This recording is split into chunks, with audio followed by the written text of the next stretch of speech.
Our first fireside chat, and we have several planned today, is what it takes to make progress. And it features Dr. Dan Skovronsky, Senior Vice President and Chief Scientific and Medical Officer, Eli Lilly, in conversation with Research America's Vice President for Policy and Advocacy, Ellie Dehoney. So Ellie, I'm pleased to turn the program over to you.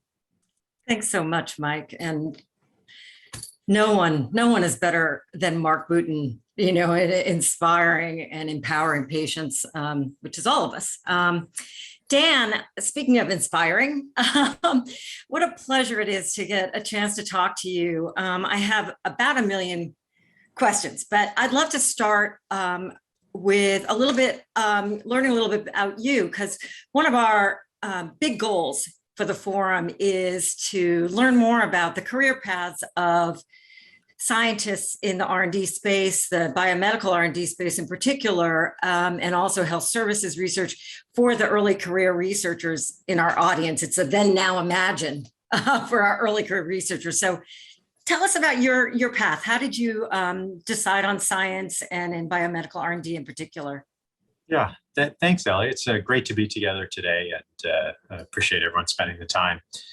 I've always loved science, and as a kid knew I wanted to be a scientist, and sort of equally fascinated by any field of science until the moment when I discovered we could use science to help people who were sick. And I said, if I'm going to spend my life doing science, this is exactly what I want to do, which then sort of led me on this path of pursuing medical training as well as a PhD. So MD, PhD, I was a neuroscientist, physician, did a residency in surgical pathology and a fellowship in neuropathology, and sort of hugely engaged by the opportunity practicing, working in a hospital to help patients on a day-by-day basis, the patients whose lives you touch that day. But then realized an even bigger opportunity to help patients working as a part of a team in biotechnology. So that led me to start a company to try and really scale the patient impact we could have with science, working in Alzheimer's disease, and did that. And eventually that took me to pharma, where the scale is just incredible. The work that our scientists do, often in groups of 100 scientists or 1,000 drug developers, impacts hundreds of thousands and millions of patients a year. So for scientists and physicians who want to have that kind of multiplier effect, use science to help sick patients, but do it on a scale that can sort of write the next chapter in medical history, this is the industry to do it. It's no better way to spend your life, I think. It's so true. You think about medical progress and it doesn't end. What you do, that moment doesn't end, but it also exponentially affects other progress. It's so cool to think it's patients today, tomorrow, throughout humanity. Nothing big, no big deal. Speaking of which, please forgive the celestial background. I'm not going to the light, but I don't know what to do about it. So could you, the whole pathway is hard to get your arms around. So there's the federal government, there's patients, there's academia, there's industry, there is the payer side of this. Could you give us kind of a sense of what happens? How do you connect those pieces of the puzzle? Yeah, and it's all important. We're part of a complex ecosystem with lots of players that have to do their part. I think sometimes people think like, oh, it's all NIH or it's all company. None of that is right. We all have our parts to play. Maybe I give you an example from my own career. I've been working for almost 25 years now on Alzheimer's disease. The work that I picked up really started with work in the 1980s to identify what's going on in the brain in Alzheimer's disease. That was done by scientists working at NIH, so really, academic start. And then over the next decade or so, academic researchers tried to explain and have made progress, I think, explaining what's happening in the brain in Alzheimer's disease, and really elucidating, for example, the amyloid plaque and the neurofibrillary tangle as two key things in the brains of Alzheimer's patients that we should go after. That was academic work. And I think that's a lot of the job there, is uncover the basic science that then points us in the right direction of a target for a disease. Then when I was at a biotech company, we were trying to do something pretty simple, which is develop a way to see the plaques in the brains of patients. We ultimately were successful. Oh, that makes sense. Yeah, super excited about that. We couldn't have done it without that foundation of academic work, but we had the hard task of actually turning it into something that patients could use. And Dan, was that the funded. biotech phase? Was Yeah. that so this was translating, you had this basic science, but you needed to actually find a way to apply it in something that a patient would be used with patients, in this case, Exactly. diagnosing? That's often, biotechs do that, or pharmaceutical Or companies pharmaceutical do that as well. companies. So Yeah, it's it's kind almost- of taking the hint and moving it along. Yeah, not even a hit, but Hi, usually just Ellie. an idea that comes from academia. And so that's often funded, in the case of biotech, by venture capitalists who put risk capital. And you sort of go from a world where academic grants from NIH are paying hundreds of thousands or even millions of dollars towards a project to tens of millions of dollars. And then when pharma gets it, to actually turn an idea into a medicine costs billions of dollars, which is not an exaggeration. But And what are those it's worth dollars it when used we're for, successful. Dan? Yeah. I mean, could you that would be awesome. A lot of it is finding the molecule, which is really a needle in a haystack to make a great drug, engineering that, and then testing it in clinical trials to demonstrate that it's safe and effective for patients. This is a process that, just the industry part of it is a decade long. And if you think about the research in academia is another 10 years before it. So great ideas can take an entire career to see translated. I think the Alzheimer's story is an interesting one, because that work that me and so many other people were involved in, although we now have much better diagnostics, which unfortunately aren't as widely used as they could be because Medicare still doesn't pay for them, we still don't have great therapeutics. And maybe this will get there soon. I feel like we're close, but we've seen billions of dollars of investment over decades. And we're still not at the end yet. So you really need a full-scale organization to be able to solve these really hard problems. And you need a lot of patience and commitment to helping those patients, because there's so many setbacks along the way. I'd love to go in the direction of this notion of imaging not being covered. But I have a bias there. I think it's back to kind of patient advocacy and chaining yourself to We'll get there. somewhere. Chaining myself to CMS would be a big thing to do, but one of the pieces I don't understand is why.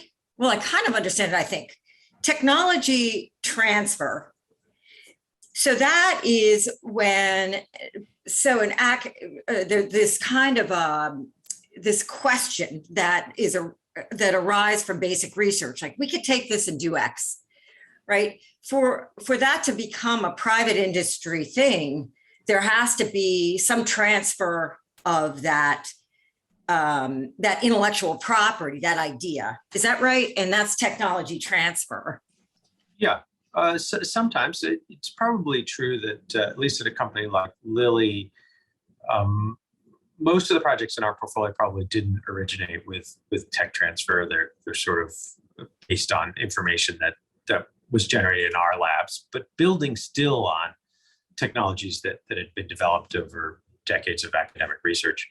But sometimes there's a kernel of idea or starting point for a molecule or a target that comes from academia, and then there's a process of licensing it from that university. Universities have different missions than pharma companies. Universities, their missions are about advancing knowledge in the public domain, so publishing, developing the career of their faculty members, and of course they want to see their technology in good hands to get developed.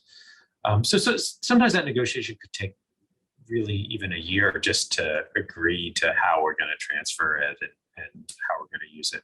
That's frustrating. It's getting better. We're trying to move faster because there's often great alignment. And we have at least one example, I think, where in COVID-19, and happy to talk more about that, industry, academia, and the government came together and did things really on a much faster scale than we've ever seen before. Yeah. So we're trying to think about how we can build that into other diseases, which are just as urgent: cardiovascular disease, obesity, Alzheimer's. These are taking as many or more lives on an annual basis as COVID-19. How do we bring that sense of urgency to those diseases? I think that's right. And then rare disorders that, come from a genetic issue and, collectively cause so much suffering and take so many lives. What is the main issue with technology transfer now? How can that be addressed, do you think? Yeah, I think probably at the heart of things is a shared sense of urgency and a shared sense of mission. And that's, I think, what made COVID unique is everyone we talked to at NIH and academia and our COVID project, we made monoclonal antibodies. We still do. That project, started with phone calls with people who were completely aligned. We have to move fast. We've got to do it today. People are dying. Let's not sweat the small stuff. As long as we get the big piece right, which is we're all working together, we're going to do our best to develop these therapies. And then we did things that normally take a year or many months in days. Wow. And that was terrific. I think it's such an amazingly important point. And it goes back to this notion of what medical progress does. We think that faster research and development across that pipeline should be treated with the same urgency as any national defense issue, because we are trying to defend hundreds of millions of lives. And I'm trying to remember the number of people who die prematurely each year, but it is in the, it's a horrifyingly large number. I don't want to misstate it, but that's urgency. And so Yes. I love what you're saying is that all of us, every piece of that puzzle, again, should be that urgent. And now we have proof that it's possible, right? yes, It's not just hypothetical. For example, our company in COVID, we started working in the very beginning of March. We did a partnership with NIH and with a biotech company called Accelera. And 3 months later, in May, we were testing. It was really humanity's first drug specifically made against COVID. We were testing against patients. 3 months after that, we had our clinical trial data. We took it to the FDA. And by the fall of that year, we had the first emergency use authorization for monoclonal antibody to fight COVID-19. So we did what takes a decade or more in, literally in 8 to 10 months. it's amazing. Not every project will be that fast and that successful, but there's a lot of room for improvements between 10 years and 10 months. That's one of the things I wish. And I wish we could come up with a new example other than the Manhattan Project, because, woof.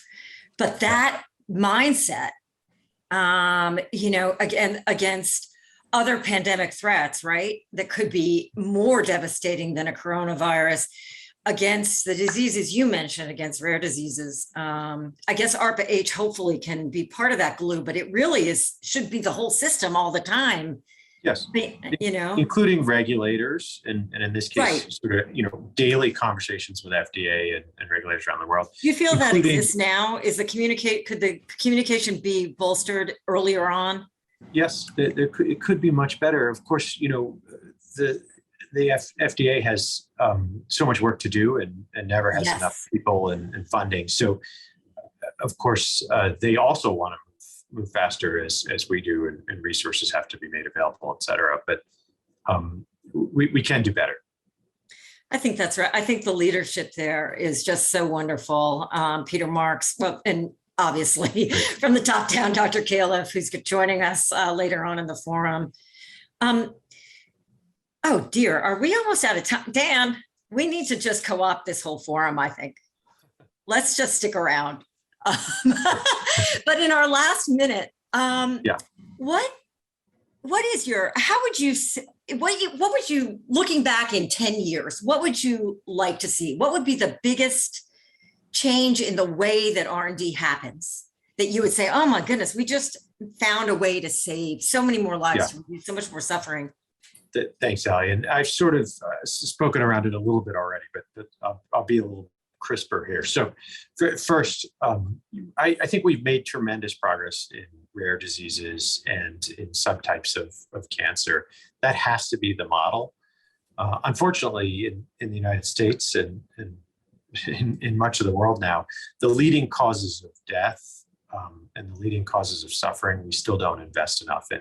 Those are the highly prevalent diseases. It's Alzheimer's disease, it's cardiovascular disease, it's pain, which so many people suffer from pain and then sometimes leads to opioid addiction. It's addiction itself.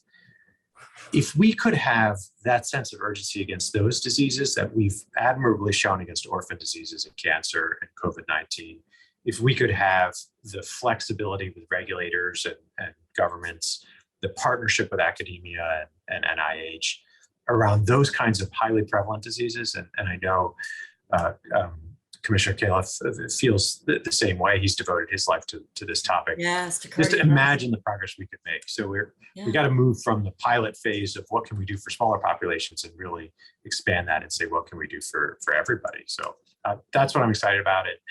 I think it's starting to happen, and we can really move the needle on life expectancy and quality of life for so many people. I can't think of a better way to finish this up than this vision of getting at those diseases, Alzheimer's, cardiovascular, Yes. the same way we went after COVID. Right. There are also public health emergencies. They also need emergency Yes. authorizations and Yes. accelerated approvals. And that I'd would put be- depression up there too. I would put some of our mental health concerns up there too. And wow, this has been Great. just fabulous, Dan. Thank you so much.